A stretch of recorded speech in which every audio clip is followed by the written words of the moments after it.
अपने कार्य करने में 24 घंटे भी कम पड़ जाते हैं? क्या आपका बच्चा पढ़ाई करने में दिक्कत करता है? क्या उसको भी ऐसा लगता है कि कहीं ना कहीं समय की कमी हो रही है? तो क्या आपका आइए हम अपनी इस वीडियो में आपके इन सभी समस्याओं का समाधान बताने वाले हैं।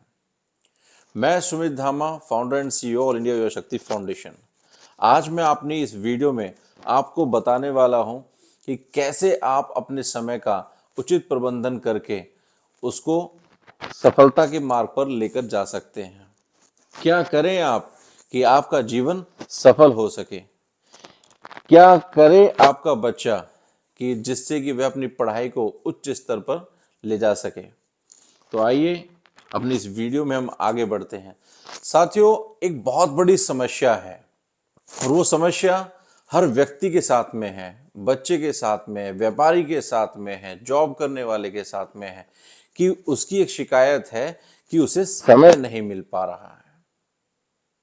मैं फिर दोहराना जा रहा हूं, समय नहीं मिल पा रहा, उसके महत्वपूर्ण कार्य छूटते जाते हैं।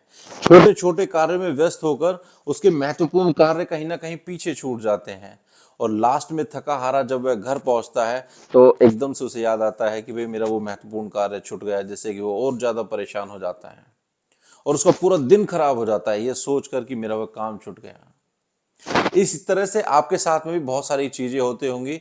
मैं अपनी इस वीडियो में आपके इन सभी समस्याओं का समाधान लेकर आया हूं और मेरी एक एक वीडियो, अगली कई वीडियो जो है समय के प्रबंधन पर मैं आपको बनाने वाला हूं, क्योंकि पिछले कई दिनों से बहुत सारे हमारे जो मित्रगण थे उनका एक कमेंट आ रहा था कि हमें आप इस टॉपिक पर वीडियो बना कर दें, क्योंकि हमें जो हमारा पूरा दिन होता है उसमें हम उचित कार्य नहीं कर पाते हैं। तो मैं अपनी इस वीडियो में बताने वाला हूं कि आप ऐसा क्या करें कि आप उचित समय का उचित प्रबंधन करें और अपने जीवन में सफल हो सकें। साथियों, आपको करना क्या है? आपको करना है, सबसे पहला स्टेप जो आपको लेना है मैं आपको बताता हूं। आपको सबसे पहला स्टेप लेना होगा कि आपको अपने समय कि भाई आप कहाँ अपना कितना समय लगा रहे हैं, क्या कर रहे हैं, उसके लिए आपको एक डायरी रखनी होगी। डायरी रखने के बाद में आप उसमें अपने समय का संक्षिप्त विवरण करेंगे। आप कितने बजे उठते हैं, आप कितने बजे ऑफिस जाते हैं, कितना समय आप काम को देते हैं, कितना समय आप अपनी स्टडी को देते हैं, कितना समय आप अपने जो है और जो चीजें हैं, टीवी है, मोबाइल है, सामाजिक जो आपके मेल मिलाप हैं, आपके जो सामाजिक कार्य हैं, आपका जो परिवार है, आप उन सभी को कितना कितना समय दे रहे हैं। इन सभी का आप पूरा विवरण लिखेंगे और उस विवरण को अपनी डायरी के अंदर लिखेंगे।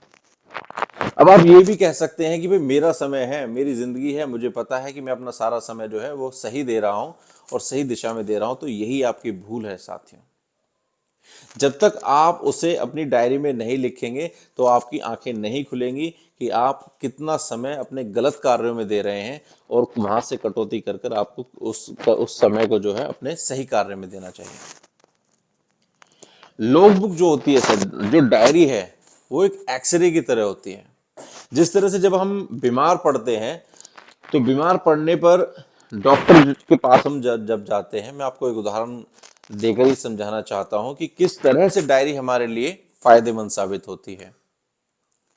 जब एक व्यक्ति बीमार पड़ता है, वो डॉक्टर के पास जाता है, तो डॉक्टर उस बीमारी का जो है उचित इलाज करने के लिए सबसे पहले आपको कुछ टेस्ट लिखता है, आपका एक्सरे लिखेगा, आपके कुछ टेस्ट लिखेगा। उस एक्सरे और टेस्ट, उसके जो मेडिकल टेस्ट के बिहाफ पर जो है वो पूरा फाइनल जज कर लेता है कि भाई आपको क्या बीमारी है और आपका क्या इलाज होना चाहिए। इसी प्रकार जब तक हम अपनी डायरी में अपने समय का प्रबंधन जो हमने किया हुआ है अपने दैनिक चर्या में, जब तक उसको नहीं लिखेंगे तब तक हमारे समय का एक्सरे नहीं हो सकता। साथियों, एक्सरे की तरह ही लॉग बुक भी समय का एक्सरे है। समय का प्रबंधन का विश्लेषण हम उस डायरी से ही कर पाते हैं कि हमारा कितना समय सही कार्यों में लगा हुआ है और कितना समय हमारा गलत कार्यों में लगा हुआ है। क्योंकि हर व्यक्ति का यह स्वभाव होता है कि उसको यह लगता है कि भाई मैं जो कार्य कर रहा हूं वो सही कर रहा हूं, मुझे इन सब चीजों की जरूरत नहीं है, मुझे कोई डायरी की जरूरत नहीं है। तो इसलिए ऐसा बिल्कुल भी भ्रमित ना हो और आज से ही एक डायरी लेकर अपने समय का पूरा विश्लेषण करना शुरू कर दें। विश्लेषण का जो मुख्य उद्देश्य होता है वह भी मैं आपको बताता हूं, वह क्या होता है कि जब आप पूरी डायरी पर अपने पूरे दैनिकचर्या का पूरी दिनचर्या लिख लेंगे तो आप कि भाई आपने जो है कितना समय मोबाइल पर बातचीत की, कितना देर आपने टीवी देखा, कितनी देर आपने जो है चैटिंग की, कितना देर आपने इंटरनेट पर इस्तेमाल करा, जो टाइम जो है रोड पर लगता है, कितने घंटे आपने काम करा, कितने घंटे आपने परिवार को दिए, कितने घंटे आपने सामाजिक क्रियाकलापों में दिए। जब इन सभी का पूरा विश्लेषण कर लेते हो तो आपको ये बिल्कुल क्लियर हो जाता है कि भाई मैं अपने समय को यहां से कटिंग कर सकता हूं अपने किसी अगले कार्य को करने के लिए, क्योंकि हर व्यक्ति के पास में 24 घंटे ही होते हैं। उसमें जो सही कार्य आप कर रहे हो उसे आप करते रहिए, लेकिन जहां आपको पता चल जाए कि भाई यहां पर मैं इस अपने समय में से कटौती कर सकता हूं तो आप बिल्कुल बेझिझक समय में से कटौती करना शुरू करें।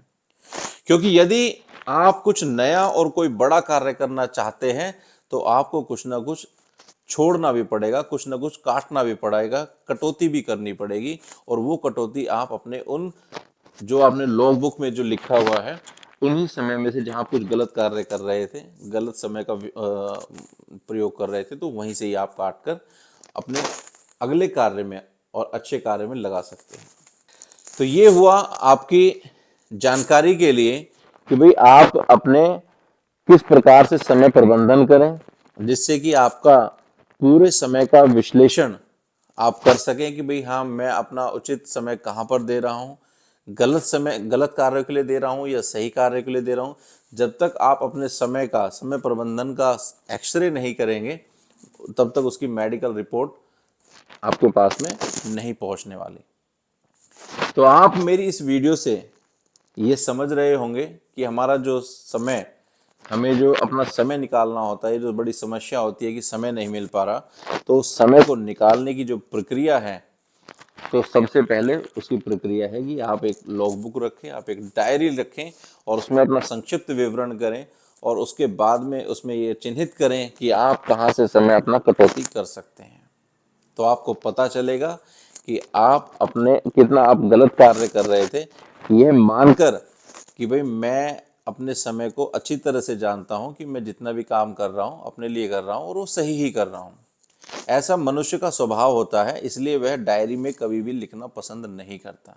लेकिन आपको ऐसा बिल्कुल नहीं करना। यदि आपको अपने जीवन में नेक्स्ट लेवल तक जाना है, आपको ये कार्य आज से ही शुरू करना होगा। और अपने जीवन में अगर आपको कुछ हासिल करना है तो अपनी कुछ आदतों को छोड़ना पड़ेगा, जो आपकी गलत आदतें हैं उनको त्यागना पड़ेगा।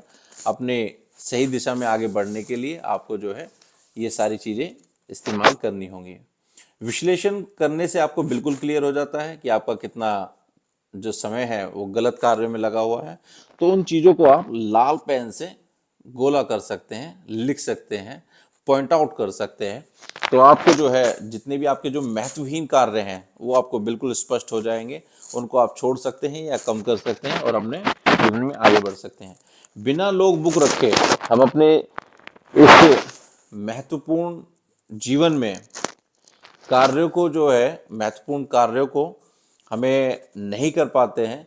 इसलिए साथियों अपने जीवन में एक लॉग बुक रखें, जैसा कि आपको मैंने अपनी इस वीडियो में बताया, उन्हें चिन्हित करें और जितने भी महत्वहीन कार्य हैं उन पर रेड पेन से गोला करें और उनमें कटौती करें और अपने आप अगले नेक्स्ट लेवल के लिए क्या करना चाहते हैं उसको वहाँ से समय निकालें और अपने उस समय को जो आपने निकाला है उस समय को अगले नेक्स्ट लेवल कार्य के लिए दें।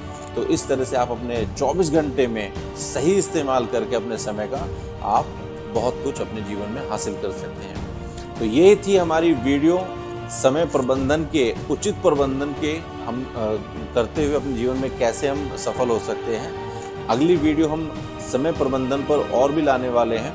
तो आपको हमारी ये वीडियो कैसी लगी हमें कमेंट बॉक्स में अवश्य लिखें। यदि आपको हमारी ये वीडियो अच्छी लगी हो तो लाइक और शेयर अवश्य करें। बार बार हमारे YouTube चैनल पर आकर हमारे सभी वीडियो को प्रेमपूर्वक देखने के लिए हृदय की गहराइयों से बहुत बहुत धन्यवाद।